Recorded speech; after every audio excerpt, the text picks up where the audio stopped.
प्रतिबिंब जनमानसांचे। अखेर अहिल्यानगर महानगरपालिकेच्या निवडणुकीच्या पार्श्वभूमीवर महायुतीचा फॉर्म्युला ठरला। कारण आज 17 डिसेंबर रोजी आज अहिल्यानगर शहरामध्ये महायुतीची बैठक ही पार पडली। या बैठकीमध्ये आमदार संग्राम जगताप असतील, शिंदे गटाचे जिल्हाप्रमुख अनिल शिंदे असतील, भाजपाचे शहर जिल्हाध्यक्ष अनिल मोहिते असतील, यांच्यामध्ये आज बैठक पार पडली आणि ह्याच बैठकीमध्ये महायुतीचा फॉर्म्युला ठरल्याचं एकंदरीत आता समोर आलं आहे। आज म्हणजे तुम्ही पाहत असताना या फोटोमध्ये की आज मंगळवारी 17 डिसेंबर रोजी महायुतीची महत्त्वाची राजकीय बैठक पार पडली।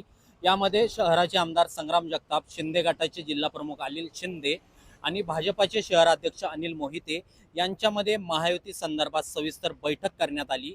या बैठकीत आगामी महापालिका निवडणुकीत कोणत्या पक्षाला कोणत्या प्रभागातून किती जागा लढवायच्या याबाबत प्राथमिक स्वरूपामध्ये आज चर्चा पार पडली।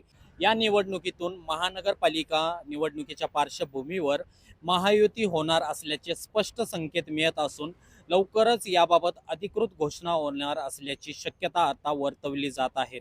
या बैठकीनंतर म्हणजे आमदार संग्राम जगताप असतील, शिंदे असतील, मोहिते असतील यांच्यामध्ये नेमकं महायुती संदर्भात नेमकं जागा वाटपामध्ये नेमकं कितीचा फॉर्म्युला ठरला हे अद्याप समोर आलेलं नाही।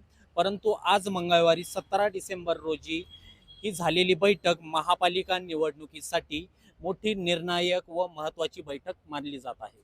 नेमकं आज महायुतीची बैठक तर पार पडली, परंतु महाविकास आघाडीची बैठक यामध्ये नेमकं फॉर्म्युला कसा ठरणार याबाबत आता राजकीय वर्तुळामध्ये चर्चा रंगत आहेत। नगर न्यूज 24 साठी निलेश आगरकर, अहिल्यानगर। अहिल्यानगर शहरातील महत्त्वपूर्ण अपडेट जाणून घेण्यासाठी आजच नगर न्यूज 24 या YouTube चॅनलला सबस्क्राईब करा।